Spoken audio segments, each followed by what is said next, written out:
Hello, everyone. I'm your host, Grant Cohn. I cover the 49ers for the Santa Rosa Press Democrat. You can read me in the Santa Rosa Press Democrat. You can read me in the Associated Press. You can follow me on Twitter at Grant Cohn if you've never heard of me and you've only seen me on YouTube. Today, I'm going to go through the Niners' 2017 loss to the Ravens. The best play calls, the worst play calls, good Jimmy, bad Jimmy, stock up, stock down with respect to the other players, like I do every week. But I'm going to start off, I like to start off with a topical topic, a theme that was suggested by listeners and viewers on my weekly Periscope. What people were interested in this week is, what did Robert Saleh do to stop the Ravens offense? He gave up a lot of yards to Lamar Jackson, but he only gave up 20 points and about 280 total yards. Both were season lows for the Ravens. What did Robert Saleh, what was his game plan? Can other teams copy it? And was it the right way to defend the Ravens? I'm going to start with that, if you'll bear with me. Okay, here we go. This was the defense that Robert Saleh used against the Ravens. Notice it's not his normal defense. This guy right here is Eric Armstead. He's playing what you'd call defensive tackle, 3 technique, in between the guard and the tackle. Here's a nose tackle in between the center and the guard. Here's another defensive tackle between guard and tackle. So Armstead and Buckner playing the same position, Bosa outside. And the idea is shut down the inside, take away the running backs, force Lamar Jackson to run the ball. I was saying that the Niners, if you watch my scouting report, my advanced scouting report, I said that Robert Saleh should do what the Steelers did week 5, which was blitz the hell out of Lamar Jackson and beat him that way. It worked for the Steelers, but since then, Lamar Jackson has really, really shredded the blitz with his arm. He can do that. He's a pretty good passer. He's a pretty good passer. So what Robert Saleh decided was, I'm not going to blitz him. My pass defense is too good. I don't want to compromise that. I'm going to play straight up and force this guy to beat me with his legs over and over and over again. It was a gutsy call. I mean, most people would say you want to take away his legs, but he sort of used the basketball principle of, Lamar Jackson's probably the best player in the league. You can't really take away his legs. Let's take away his supporting cast and make him beat us with his legs, and he won't be able to do it. There's only so many times he can run. So what happened here? This is early in the game. Simple zone read. Let's see what happens. Okay. Bosa's going to be unblocked. He's going to do his job correctly. This is called the scrape exchange. This is what the Seahawks used to defend Colin Kaepernick, and it's what I thought the Niners wouldn't be able to do against Lamar Jackson because he's just so fast. The idea is defensive end takes the running back, the linebacker runs down and chases the quarterback to the sideline. Bobby Wagner used to be able to do that with Colin Kaepernick because Wagner was just as fast or faster than Kaepernick, but there's no linebacker as fast as Lamar Jackson. I felt it wouldn't work, but it actually does if both players do their job correctly. Bosa does his. Goes straight to the running back, only peels off once he sees the quarterback keeps it. But watch Greenlaw. I want to watch his hesitation. Here he is right here, 57. This is the rookie, 5th-round pick. His job is to get Lamar Jackson. He should be running out here already like Fred Warner is, not even anticipating, just staying true to his assignment.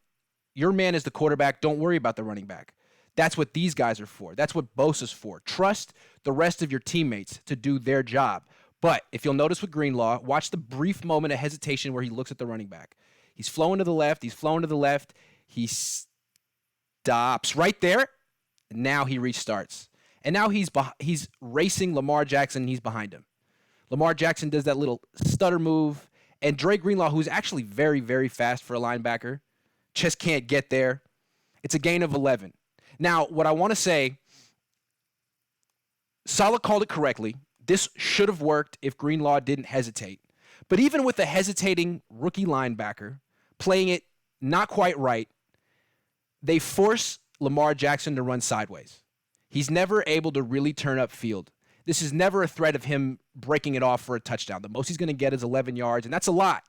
But it's better than him running through the middle of your defense for a touchdown, or Mark Ingram running straight through the middle of your defense for a touchdown. The best he's going to get is 7 to 10 yards around the edge if you don't play it right. If you do play it right, you might even do better. But the Niners had some trouble defending him early in the game, as most people do. The Ravens have the best first quarter offense in the league because teams try to prepare for Lamar Jackson during the week with a scout team quarterback, but no one has anyone on their team that's as athletic or fast as him. The Niners use Richie James, who is their punt returner and wide receiver, as Lamar Jackson during the week. Still not as fast as Lamar Jackson. Teams are really caught off guard and surprised by his speed early on, and they adjust. The Niners were no different. This was early 4:13 in the first quarter. Notice again, not the wide nine. You got two defensive tackles, a nose tackle, and a defensive end who's head up with the tight end, not outside the tight end. They're really packing the inside. And you have this outside linebacker, Azeez Al-Shaair, who would normally be right here, but he's moved out to cover this wide receiver in the slot. This is a pretty tightly packed box. And the whole they're encouraging Lamar Jackson to run, which I think is counterintuitive and bold and brilliant from Robert Saleh. But again, they're going to have trouble executing. This is the first quarter. What do I want to show you here? This time it's going to be Armstead, who's the unblocked defensive end. Runs in, does his job, hits the running back. But now let's go back because the scrape exchange is a two-parter. 57, Greenlaw, rookie. Needs to be out in front of Lamar Jackson, not looking at the ball, not looking at the running back, outflanking Lamar Jackson in case he keeps it. Because that's his assignment. Armstead does his assignment, doesn't read the play. Greenlaw's supposed to do his assignment too. Don't read the play. Don't flow to the football because this little hesitation, what's happening here actually, he's fast, but he's 5'11", short for a linebacker. He really doesn't see who has the ball here. He's looking for it, can't find it, still confused, still looking for it. See that? Now he finally learns that it's over here, it's too late. Another thing, Jaquiski Tartt hesitates too. Both of these guys. Tartt has to get out front of this wraparound blocker here and hit him. Force Lamar Jackson to run sideways, not up the field.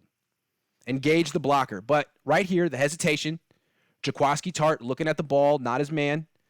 This is assignment football, not flow into the ball football. Look in the wrong direction, hesitates. Now he's behind his man. He's going to get cut off right here by the tight end, Nick Boyle. Taken out of the play, which allows Lamar Jackson to cut upfield, which is what they don't want to do. It's the whole game plan is to make him run sideways. Sherman makes a really nice tackle, but it's still a gain of 11. And you can see it takes all 11 defenders to do their job correctly and to trust each other. Armstead did his. Tartt and Greenlaw didn't. They would adjust as the game went along, but you saw this is why the Niners had trouble a little bit in the first quarter stopping the run. It wasn't a scheme issue. It was an execution issue, and I have a few more examples to show you, just in case you think I'm cherry picking or anything insidious like that. 5:38. This time the Niners start to do it correctly. This is the second quarter. Show you how they do it here. Bosa's unblocked, goes to the running back, sees Lamar has the ball, chases him. And then just watch as the entire Niners defense forces Lamar Jackson to run sideways.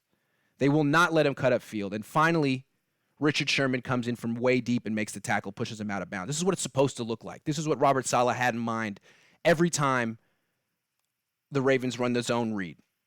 Run him out of bounds. Make him run sideways. Do not let him turn upfield. I want you to notice Greenlaw. He's starting to get it. Watch how he's moving to the side already. He's already moving this direction. He's starting to get it that you don't watch the football. Do your assignment. Quarterback might come out here. You're responsible for him. Get out there. So he's in proper position. And then you have all these guys engaged with blocker here, here, here, And the whole idea is engage him, and spill him to the outside. Don't try to contain him and force the cutback. Spill him to the outside. Make him run to the sideline. That right there was a gain of 4. No, wait. Hold on. I missed one. I want to. That was a. Hold on. What I got?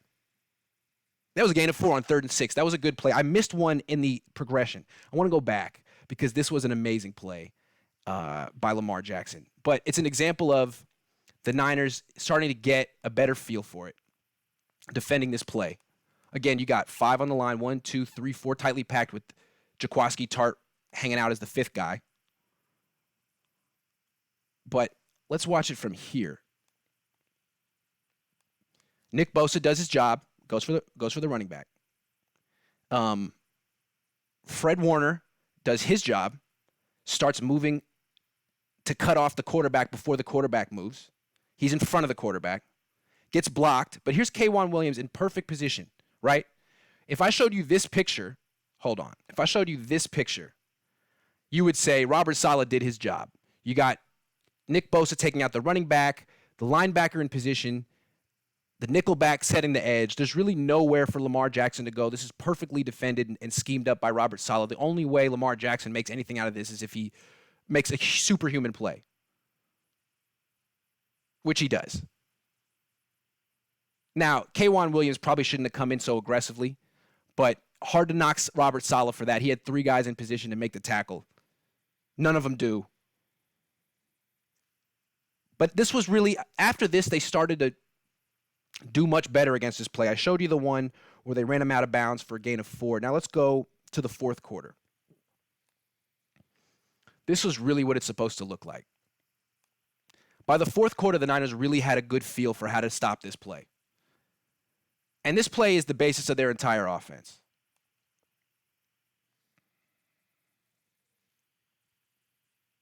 Let's see. So we're watching Armstead. He's going to be the unblocked defensive end. Again, notice how tightly packed they are as opposed to that wide 9 formation we normally see. Here comes Armstead. He hits the running back. Okay? Warner gets cut off a little bit by this excellent block from the left tackle. It's a little bit behind the play, but Jimmy Ward has his back, fills the alley, forces Lamar Jackson to run sideways. Then you got these 2 guys engaging their blockers, again, forcing Lamar Jackson to run sideways, and you have Ahkello Witherspoon coming up at the very end, getting a little hit in on his ankle, on his knee, right before he goes out of bounds, just to gain a 2. That's what it's supposed to look like. And they do it again. Look, got one more clip for you of this. Late in the 4th quarter, during that game-winning drive for the Ravens. Here's another 2-yard gain. Let's see what it looks like.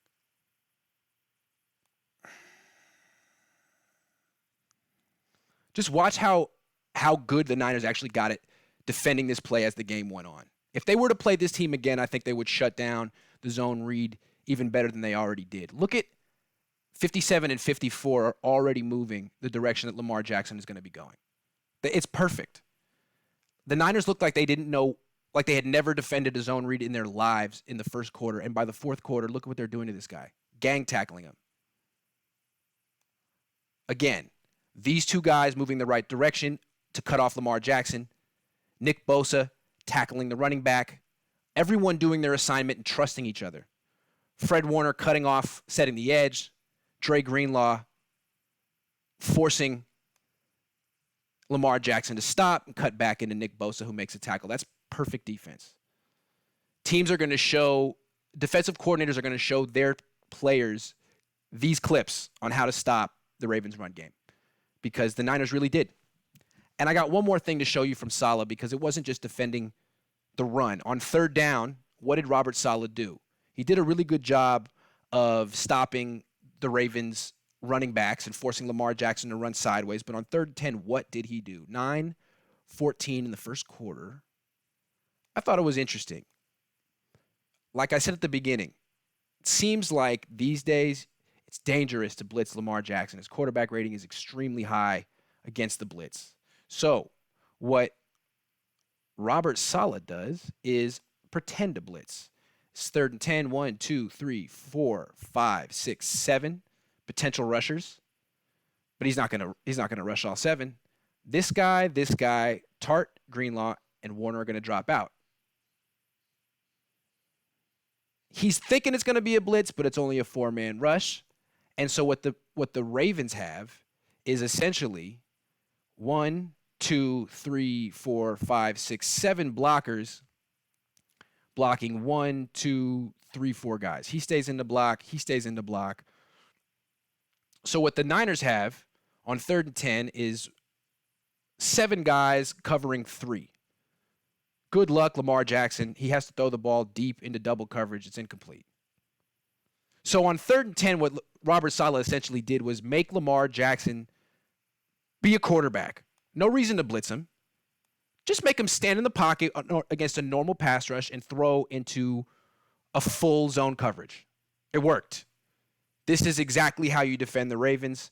The Niners would only defend him better in the next matchup because they've seen him now. They didn't execute so well in the first half. They executed much better in the second half and held the Ravens to only 3 points. Robert Saleh deserves a lot of credit for this game, even though the Niners lost. Let's go to the best play designs of the game, and I'm going to focus on, I only have one, and it's offense. I just did 7 plays from the defense. I'm going to focus on offense here. I don't have a whole lot to praise about the offense. It was raining, but 17 points is beneath Kyle Shanahan. He could do better than that. But this was a really, really nice play, and it was subtle, and I want to point it out for a specific reason. 1st and 20. Let's look at the situation first. Situational football. 1st and 20, 1:13 left. This is when Kyle Shanahan got nervous. Thought he was going to punt and give the ball back to the Ravens with time on the clock. But if you notice, it's the same amount of time, basically, that the Niners had on the clock against the Seahawks when they got the ball back late in overtime, when the Seahawks had no timeouts left. The Niners lost that game because they only used like 13 seconds or 15 seconds off the clock, gave the ball back to the Seahawks, and they scored. Remember, the first 2 plays, one was batted down at the line of scrimmage. They were passes over the offensive line. Here, similar situation. Instead of doing that, Shanahan does exactly what I suggested at the time. Don't throw over the line of scrimmage. Throw a swing pass to a running back or Deebo Samuel. In this case, it's an RPO. They fake the pass. They fake the run here. Throw this little bubble screen over here. That's like a 99% completion throw. You're never going to miss that. Catches it, stays in bounds, gains 8 yards, clock runs. Beautiful play. And the reason I wanted to point this out, it's not state of the art, but it's perfect for the situation. And had the Niners run this play on 1st down or 2nd down in that situation against the Seahawks in overtime, they wouldn't have lost that game. Maybe they wouldn't have won it, but they wouldn't have lost that game. And if they hadn't have lost that game, they'd be in 1st place in the NFC West right now and the number 1 seed in the NFC. Instead, they're 2nd place in the NFC West and the 5th seed. All because Shanahan didn't call this play in overtime late against the Seahawks. But he learned. I pointed it out. He watched the YouTube breakdown, of course, because he's a big fan, as are you. And he learned. So credit to Shanahan. Now, I want to go to the worst play calls of the game. And for this one, I want to go to the very next play, and I want to show you the broadcast. Here we go.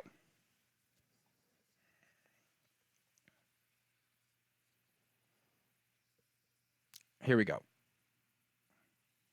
Now watch this. Samuel gets up, 105 left. He hurries to the line of scrimmage, throws the ball to the ref, expecting the Niners to go hurry up offense. The entire offense is at the line of scrimmage right now, expecting to go hurry up. Then they look at the sideline, and Shanahan says, no, huddle up. Really slows them down.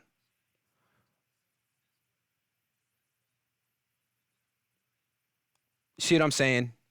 It's like capitulating. It's like, and he runs here. Doesn't expect to get a lot of yards. They're preparing to punt because they're on 2nd and 12. Doesn't expect Raheem Mostert to run for 16 yards here. But my issue is, I understand you want to save some time and you don't want to give the ball back to the Ravens. You didn't need to huddle. That's like coaching scared. Go to the line of scrimmage, call your play, take 20 seconds off the clock, not 40. Because by the time that you get this first down, there's only 30 seconds left, and there's not enough time for you to get closer to drive down the field for anything closer than a 51-yard field goal. I just felt that this was being a little too cautious. Took 20 more seconds off the clock than they needed to. 20 would have been good. 40 was too much. Now when Mostert has this beautiful run, you're not really in position to take advantage. I thought this was less aggressive than Kyle Shanahan normally would be. He keeps oscillating from too aggressive and not aggressive enough. Sooner or later, he'll find the happy medium, or he won't. But I think he probably will, because it seems like he's improving. It's just he's a young coach that hasn't been in a lot of these situations before. That's the way I rationalize it. Okay, thanks for sticking with me on that one. I have no idea what happened. OBS crashed, but we're good. Let's keep going. Offense. All right. Now I want to go to the offense's first play of the game. This is what they come out in. What do I notice first off? You got Kittle playing wide receiver. You got Kyle Juszczyk in the slot. Deebo Samuel in the slot. Emmanuel Sanders playing wide receiver. Jimmy Garoppolo in the shotgun. And Tevin Coleman next to him. What the hell offense is this? I mean, nothing against this, but this is not the 49er offense we know. The 49er offense we know is Garoppolo under the center with Juszczyk at fullback, Coleman in the I formation, Kittle at tight end, and everything working off of that. Outside zone, play action bootlegs. This is some other offense. And nothing against it. It's just not the Niners' identity. Why would you do this on the first play of the game? It's not who you are. Hand the ball off on a zone read? What, are you trying to make a statement to Greg Roman and the Ravens that you can run their offense better than they can? Because you can't. Not with these players. They're built to run the classic version of the Niners offense, not this thing. So they run the zone read on the first play. Garoppolo goes over here. Coleman comes inside. Of course, no one pays any attention to Garoppolo because he's not going to run. And then let's look at it from the end zone cam just to see the terrible blocking. Juszczyk, who is a better blocker in the backfield than at tight end, gets pushed aside. Deebo Samuel totally misses. And now you get three guys tackling Tevin Coleman. Not his fault on this play, although he didn't play well in this game. Just a strange way to start the game, to just show the Ravens that you don't have enough confidence in your identity as an offense to stick with it on the first play, to put your best foot forward on the first play. You're already trying to outthink them. Okay, you're going to take away this, so I'm going to counter your counter. Overthinking it on the first play, and this would come back to bite them in the fourth quarter. First, I want to go to the third quarter, midway in. This was the jet sweep to Kittle. I'm pretty sure you guys didn't like this either. But they ran this last year, and it worked, and it was clever. But I had some issues with this year. First of all, look at it this way. So they're going to run the jet sweep this way. Let's do a full screen snip. I think we need a full screen snip. Okay. Here's Kittle. He's going to go this way on the jet sweep. One thing I don't like about this, that's a terrible drawing. Sorry about that. Okay. I like running a jet sweep around a short corner. Here's your tight end here. Makes it a longer run for Kittle. He has to cover more ground, and he's really not that fast. He's fast for a tight end, but he's not that fast. I'd rather have no tight end here. Shorter run for him. And then B, I would rather give the ball to Deebo. Instead of Kittle, Deebo Samuel is much, much faster. He is a specialist at running jet sweeps and end arounds. Should have been Deebo, not Kittle. That's my little quibble. Watch what happens.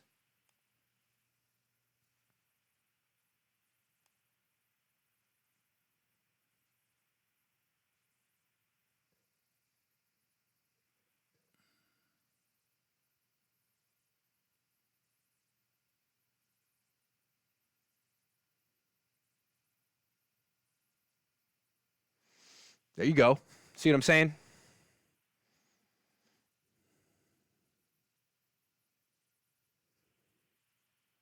Okay.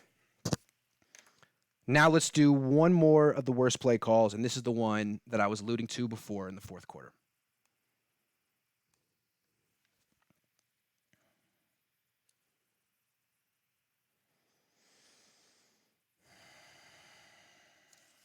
.633.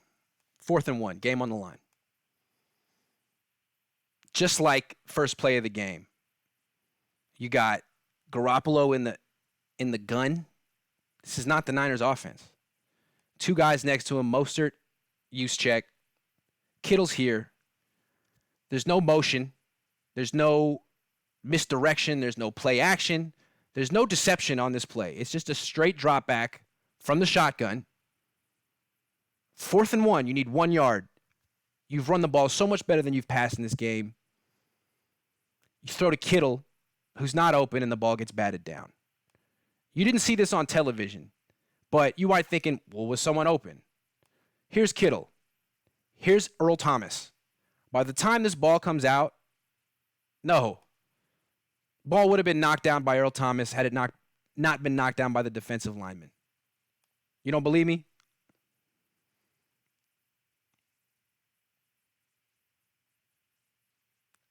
Would have been knocked down. Where was Garoppolo's first read anyway? Looking to the right.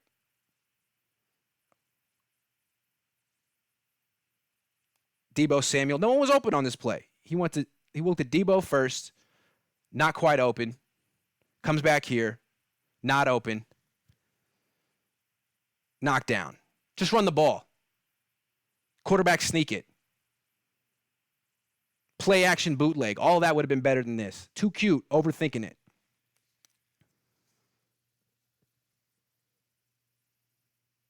Okay. Good Jimmy. Let's look at all the good Jimmy. First quarter, 12:44. Nope, this is bad Jimmy. Good Jimmy is 13:40. Here we go. Few plays before.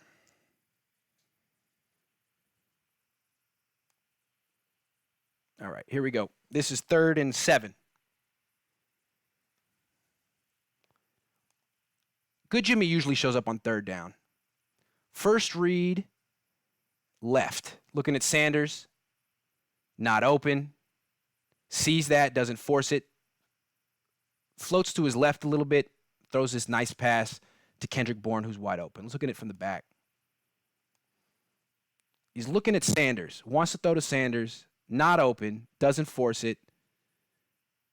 Just floats to his left, throws back to his right. And what's cool about this is a lot of times Jimmy Garoppolo doesn't scan the whole field. Here he goes from left to right.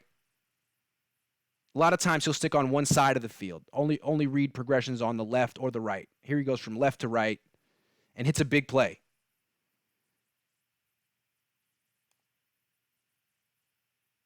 There he goes. That was good Jimmy. That was very impressive.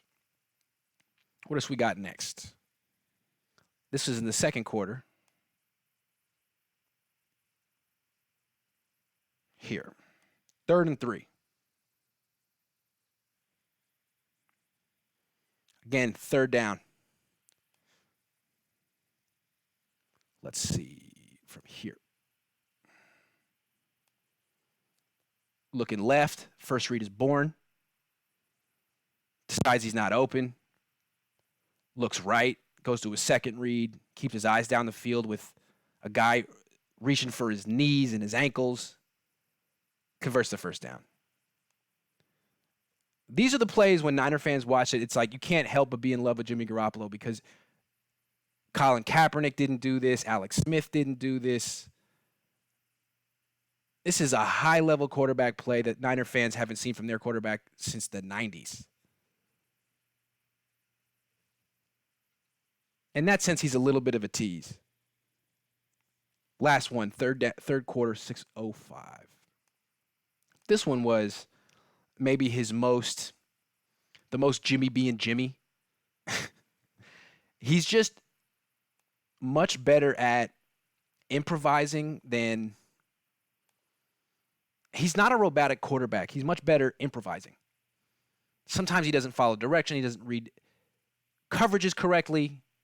He's not robotic like that. He's not like a Terminator who can just decipher everything instantly.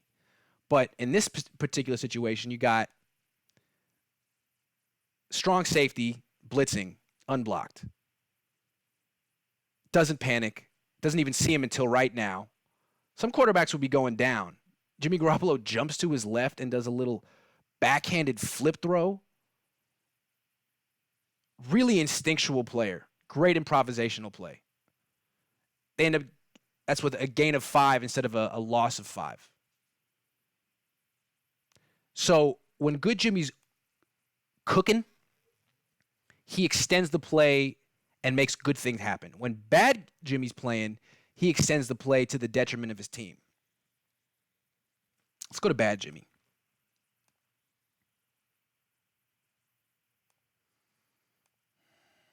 Okay. This is 3rd and 2. Let's see what he does.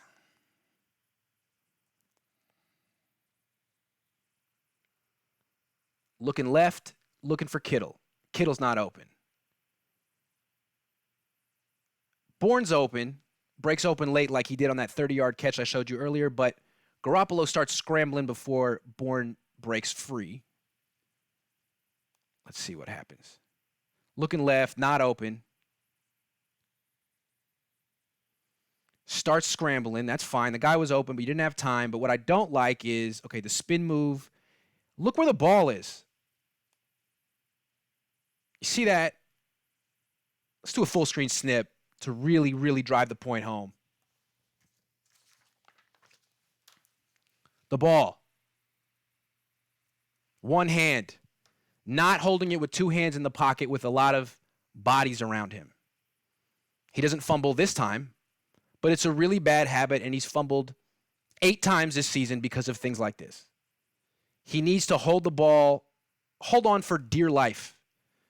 When he makes a lot of great plays, stepping up, spinning around, really nice. Hold on to the ball with 2 hands while you do it, because you're gonna fumble eventually. You did it in this game. You did it twice against the Seahawks. If you're gonna be the guy who's trying to pull off athletic moves that you're not quite athletic enough to pull off, at least hold on to the ball because you're gonna get hit. That's first bad Jimmy. Now, let's go a little bit further.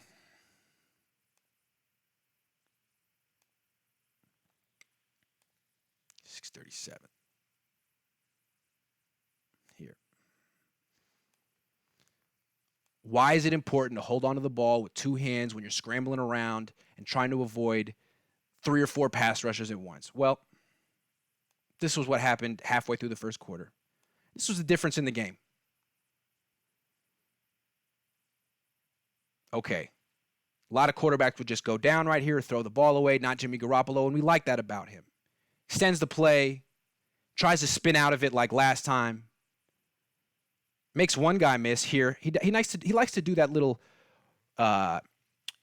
right shoulder wrap around to the front and spin around like that. I didn't describe it well.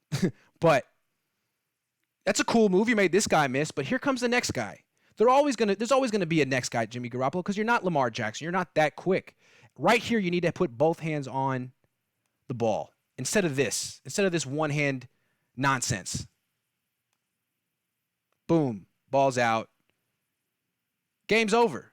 I mean, it's not over, but this was the difference. Ravens would score a touchdown 2 plays later. They were in field goal position right here. They won by 3. Talented quarterback, but he can't make these mistakes this frequently if the Niners are going to win the Super Bowl this year. That's rookie stuff. But that's enough about Jimmy. Let's do a bunch of positive stuff, starting with Fred Warner, who's a hell of a player. This was 4th quarter with the game on the line, 9:41. He made 11 tackles in this game and 2 pass breakups. I'm just going to show you his final pass breakup because it was really, really, really impressive. Here he is here. And this was clutch. Here he's going against their number 1 target, tight end Mark Andrews, who beats him across his face. Perfect throw. Fred Warner undercuts it, dives, breaks it up, keeps the Niners in the game. Fred Warner should be a Pro Bowler. Absolutely. Marcel Harris, third quarter, 12-13. Niners were down by 3. Ravens were driving right outside of the red zone. Jaquiski Tartt had just broken his ribs. Marcel Harris had just replaced him and given up a long run to Lamar Jackson. Nick Bosa totally overruns the play here. Crashes down to the running back. Doesn't see the quarterback bootleg at all. Bad Bosa. And now this play is totally up to Marcel Harris. He does a great job of setting the edge and not letting Lamar Jackson beat him to the sideline. Then at the very last second, he reaches out with his left hand, pulls the ball away from Lamar Jackson, and holds onto it and keeps it. This keeps the Niners in the game. This is an amazing play by a backup strong safety that no one would have expected. Kyle Shanahan's got a lot of praise for continuing to coach a functional offense without, through injuries. Kittle, Staley, McGlinchey. Well, Saleh has maintained a dominant defense through injuries to Tartt, Quan Alexander, D. Ford, Kello Witherspoon. Give him credit too. Raheem Mostert, hell of a game. Best running back on the Niners, in my opinion. He's not flashy, but he runs hard, he breaks tackles, and he's really, really fast. He's no fear, no hesitation in his game, as opposed to Tevin Coleman, who I'll get to. Mostert. What you want to notice, what's important in an outside zone run, they call it pressing the edge. You have to really, really run hard outside before you cut upfield. You got to get the defense flowing this way and then cut back and then finally cut back. Once you get the defense moving laterally, you don't want to cut back too soon. He does a great job of pressing the outside, running full speed sideways behind the line of scrimmage. He sees the hole. He makes a great cut with his right foot. He's got a good block from George Kittle. Excellent block here from McGlinchey, Kittle. Good block here from Richie James. Set him up. But from this boy, he makes one guy miss. He makes Marcus Peters miss a tackle. He's not done. Here comes Earl Thomas, future Hall of Famer. This is Raheem Mostert, special teams all-star. Makes a miss on his face. Touchdown. He's not the flashiest running back in the world, but he's a perfect fit for the Niners system. He runs extremely hard. He's the best running back they have right now. Say he doesn't have that much agility. You don't need a lot of agility in this system. You need to be able to make one cut. That's what Breida does. That's what Mostert does. You have to have vision. You have to be able to make that cut. You have to be fast. And ideally, you got to be able to run through tackles, and this guy does. This guy's a very, very hard runner for a sprinter. Okay, let's watch Kittle. Kittle was an excellent blocker. Kittle's always an excellent blocker. Doug Gottlieb the other day said he couldn't block, which means he's never watched George Kittle play. Right? Okay. Kittle on the left. One thing about the Niners that I don't understand, the Niners almost always run behind Kittle. Wherever Kittle is, if he's on the right, they're running right. If he's on the left, they're running left. You'd think defenses would figure that out, but that's for another day. Kittle on the right.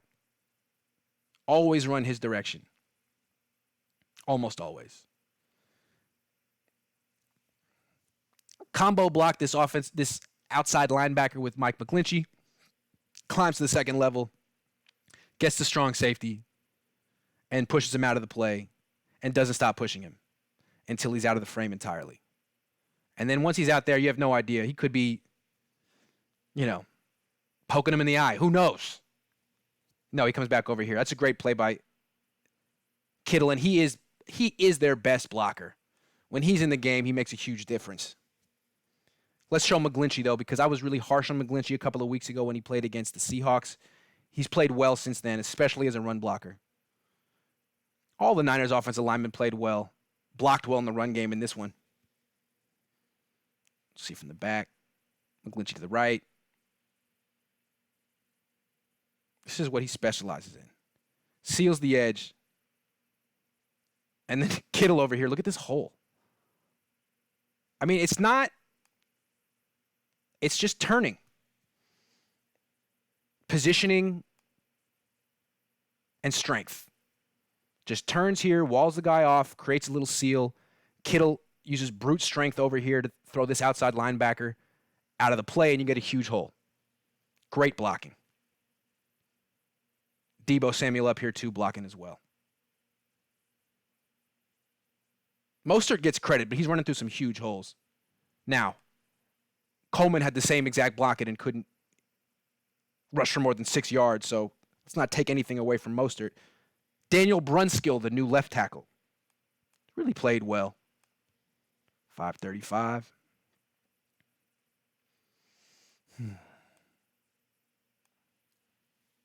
Here. Left tackle, right here. So what they're going to do, this is going to be a crack toss where these guys block down, these guys pull, lead. Watch 60. Watch him run. 44 blocks down, 85 leads as well. 85's a hell of a blocker. He gets that guy until Brunskill takes him, and now they both just run him. Watch this. Brunskill 2, 85, 60. So Mostert gains about 8 yards before he's even touched. Brunskill looks like he's going to be the left tackle for the rest of the season. He's a good run blocker, and he's a functional pass protector as well. Better than School. Richburg, who I never praise. 158. I showed you the one with McGlinchey. It was subtle. This one's subtle too. I like the little tiny, almost like judo moves these guys do to create huge holes, and you don't see it on the television copy. Here we go. Richburg's in the middle. Head up against a nose tackle. It's a tough assignment. This guy's stronger than Richburg. All Richburg does, though, is turn him like a sumo wrestler. You don't have to push him. You just have to get the right angle. And now look at this cutback lane. Also give Lake and Tomlinson credit. These two, is where this hole is going to get 10 times bigger. Tomlinson pushes his guy all the way out of the frame. Richburg seals here. Mike Person gets on up to the free safety, Earl Thomas. And then Raheem Mostert does the rest. This is what Kyle Shanahan loves about Weston Richburg. The ability to get around, outflank a nose tackle like that. That's all you got to do. You don't have to be stronger than him. You don't have to push him backwards. Positioning. Good job, Weston. Let's do Deebo. And I got two clips for him. He's a lot of fun to watch. He's improving every week. And I feel like the Niners don't use him enough. He should be getting 6 to 7 touches every game, not 3. He got 3 in this game. I mean, watch this catch. Let's watch it from this angle. This is 4th and 2. This is a huge play. Hold on. How many receivers on this team would make this catch? I think Deebo's the only one. Dante Pettis wouldn't even try. Deebo Samuel not only tries, he makes the catch. And he makes it over Marcus Peters, one of the best corners in the league, who has intercepted a ton of passes in his career. Just out-muscles him. Makes Marcus Peters seem like his little brother. Touchdown. He's a weapon down the field, but he's an even bigger weapon after the catch. 11:58. Here.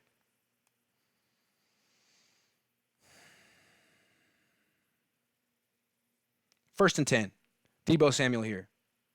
Just an end around. Here he goes. He needs to run at least one of these a game. He's too good at it. They need to stop giving the end arounds and reverses to Kittle or anyone else. This is the guy who needs him. He's even better than Richie James because he's fast, but if you notice, he's going to break a tackle there and go for another 8 yards after he makes contact with Earl Thomas. A rare blend of speed and power for a wide receiver after the catch. Niners have to use this guy got to give him more than 3 touches a game. He should be getting 6 to 7. Stock down. What is up with Tevin Coleman? Let's watch 3 of Tevin Coleman's 5 carries. And you tell me what's wrong. Well, I'll tell you what's wrong, but then you tell me what's wrong. Okay. He started in this game. They pulled him quick because he couldn't get anywhere even with terrific blocking. Coleman. What you need to notice is going to go to the right because, of course, Kittle's on the right.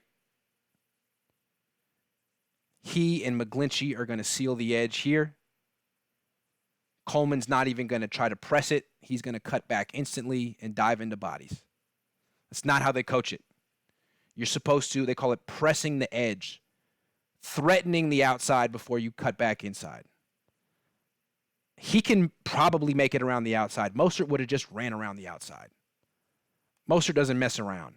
Coleman cuts back instantly. Doesn't accelerate out here.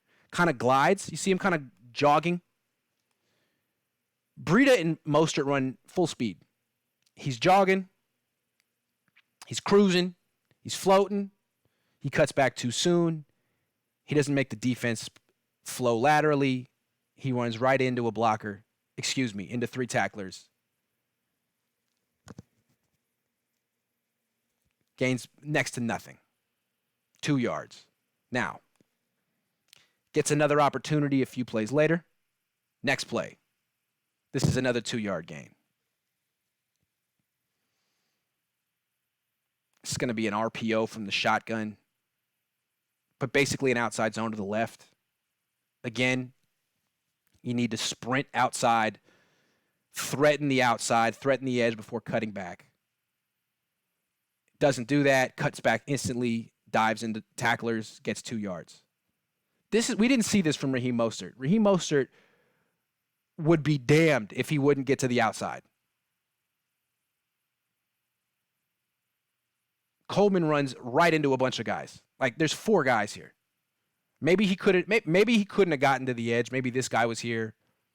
Still, there's your double team here. Don't cut in here. Anyway, he gets another. They sit him for a long time because Mostert's so good. They come back to Coleman midway through the 3rd quarter. Let's see.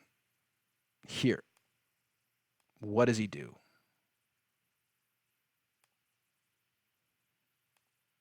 Here he goes. This is his final carry of the game. Outside zone to the left. Stutters his feet.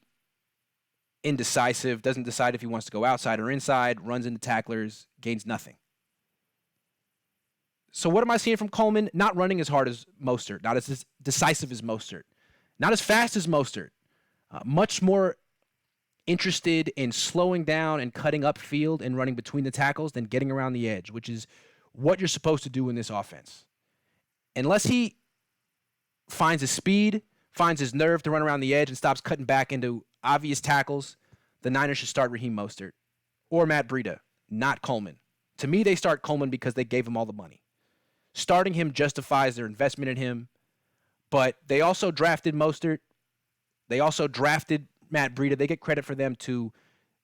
And they get credit for only giving Coleman 5 carries in this game. It was clear he didn't have it. I appreciate that they went with the hot hand. I like that. Now, Nick Bosa. I haven't talked about him in a while. He's having a terrific year. But when he goes against mobile quarterbacks, he's kind of a non-factor. And in this game, he had to be a run defender first and foremost. And that was tough for him because he's really, at this point in his career, a pass rush specialist.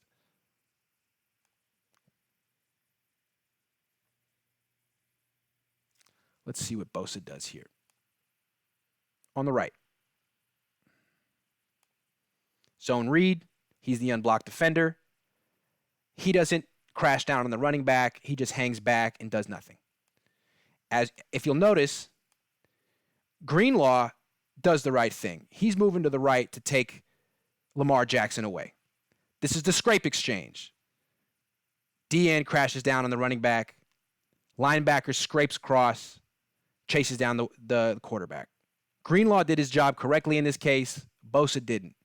He just hangs back, hesitates, defends no one, just defends grass, big gain up the middle. Missed assignment from Nick Bosa on that one. Then third quarter, hit a couple of more. 14-23 here. Okay, this is not the zone read. This is just power. Here he is at the end of the line. They're going to block down here, wrap this guy around, and they're going to try to kick him out. Let me do the full screen snip. This guy here is basically like your fullback. He wants to kick out Bosa. Bosa needs to close this space and meet him here to squeeze the hole. Instead, he hangs back and creates a huge hole. Bosa needs to hit him here, not hang back and get hit here, because now there's a huge hole right there. See what I'm saying? Had Bosa been more aggressive and recognized the blocking combination, what the Ravens were trying to do, he could have met this blocker right here, and there would have been no hole for Ingram to run through. Instead, there's a huge hole for Ingram to run through. It's a gain of 10. That's on Bosa. And that's just not recognizing the blocking combination, being surprised, caught off guard. I'm not saying he doesn't do his homework. It's just he's a rookie, and he hasn't seen these things. The Ravens present a whole lot of different blocking combinations. He hasn't seen these before. Next one. Third quarter, 12-13. Here. I showed you this play already, but I want to show you one more time. Bosa crashes down, gives up the bootleg. Marcel Harris bails him out. We've seen this from Bosa. If you watch my YouTube breakdowns, you've seen this from Bosa a lot of times. He's like a horse with blinders. He just charges straight forward. Teams are starting to take advantage of it. Now, not a lot of teams have mobile quarterbacks like this, but the ones that do give him problems. Last one. No, that's it. That's enough of Bosa. I had one more, but enough's enough. You get the picture. Azeez Al-Shaair. Part of the reason the Niners struggled defending the zone read early in the game was the young, inexperienced linebackers. This guy is an undrafted rookie, 51. Where is he? Here he is. He's on the side over here. Okay.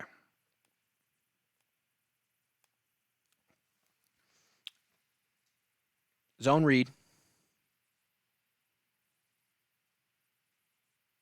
Nope, just a bootleg. Just a bootleg. Again, like Bosa, looking at the running back, not honoring the quarterback. There are different rules when it comes to defending the bootleg as when it comes to defending the zone read. With the zone read, the unblocked guy takes the running back. On the bootleg, you have to honor this guy. You have to honor the quarterback turning away and running by you. Shaair doesn't. Caught looking in here. He gives up the edge. This is almost a touchdown. But DeForest Buckner runs him out of bounds. And Ahkello Witherspoon shows up at the very end. But really, Ahkello Witherspoon did nothing. He was pretty content to let Lamar Jackson score this touchdown. He's hanging out in the end zone, getting blocked. DeForest Buckner chases him down. This guy's a hell of a player. Bails out Azeez Al-Shaair. But the Ravens will score a couple plays later. I'll show you. This time, it's Mark Nzacha who messes up his assignment. Again, scrape exchange. Here's Nzacha. Here's the unblocked defensive end. He's going to go to the running back. Nzacha needs to cut off the quarterback, but he doesn't. It's hard. They teach you to do it. You want to do it, but your eyes naturally flow to the ball because that's what you've been taught to do your whole life playing football. He thinks the running back has it, even though he knows he's supposed to get the quarterback, and he he falls for the trap. If he just stays right here and cuts off the quarterback, Robert Saleh's play works. Instead, Nzacha misses his assignment, and it's a touchdown. Saw a lot of this in the first half. Greenlaw, this was the second half. And Greenlaw had 9 tackles. He did play well at times. He's very fast. He goes sideline to sideline faster than Fred Warner. But he's short, and he's undisciplined. He's a rookie. He's still learning. This was, I thought, a critical mistake that he made. Late in the game, 2:34, fourth quarter. 17-17, 1st and 15. Ravens have the ball on the Niners' 44. They're not in field goal range yet. What do? Watch Hayden Hurst. This is a lot like a Shanahan play. Play action, boot right, with the tight end, think of him as Kittle, running this underneath crossing route behind the offensive line. He'll squirt out and be wide open. See the Niners run this all the time. This basically won the game for the Ravens because he gains 10 yards, gets tackled at the 35, 34, and they're in field goal range. And then they can just run the ball, milk the clock, win the game. And they do. Why is Greenlaw at fault? Well, let's watch it. Let's watch Greenlaw. He sees Hurst all the way. Hayden Hurst, that's his guy. Eyes on him. Watch.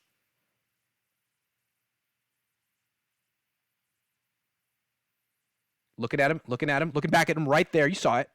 Hold on. I want to show you. It's key. He's looking right at him right now.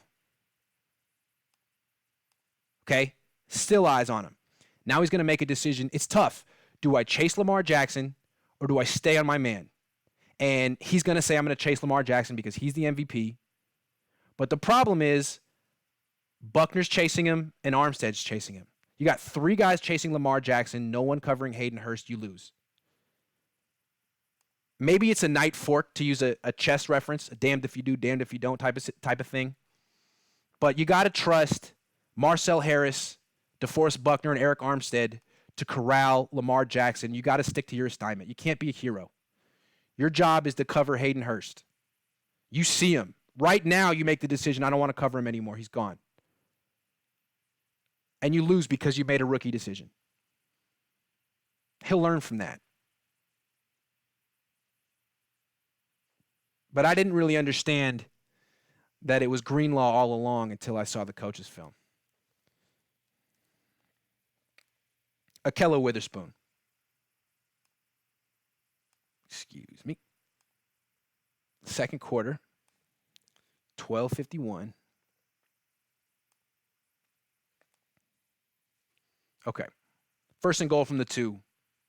Here's Ahkello right here. Covering Seth Roberts. Watch this. Man-to-man coverage, crossing route.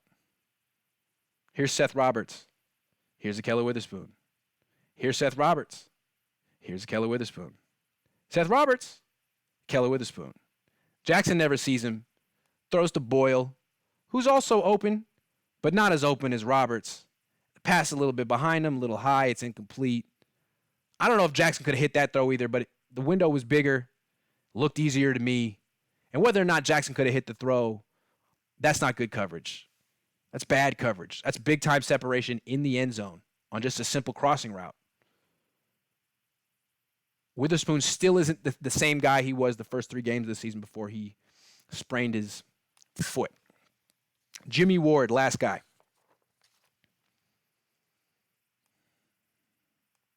First quarter, 5:57.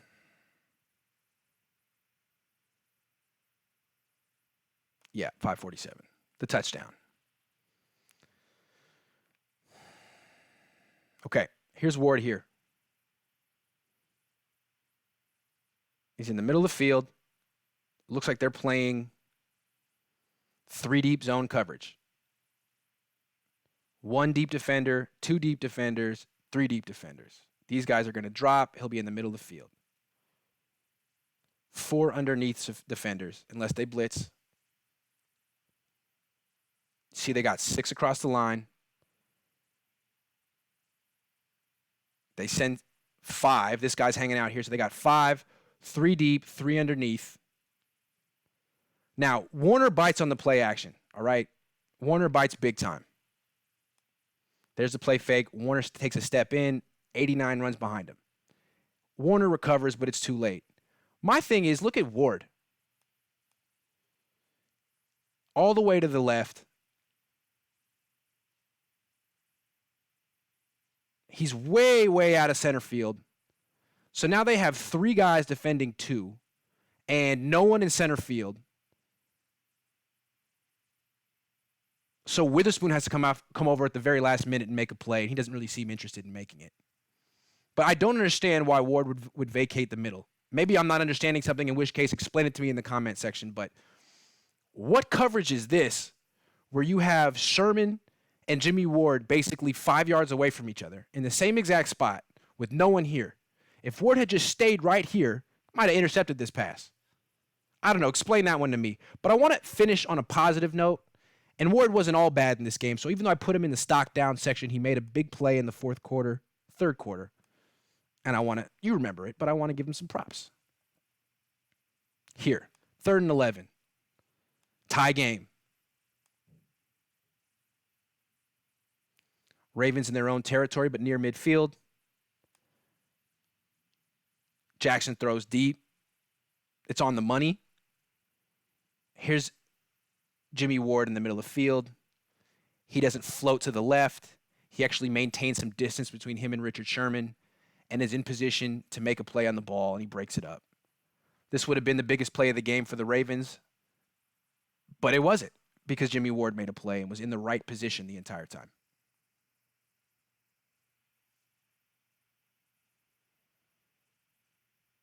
He's a good player. I don't understand why he was out of position on that previous play, but he wasn't there.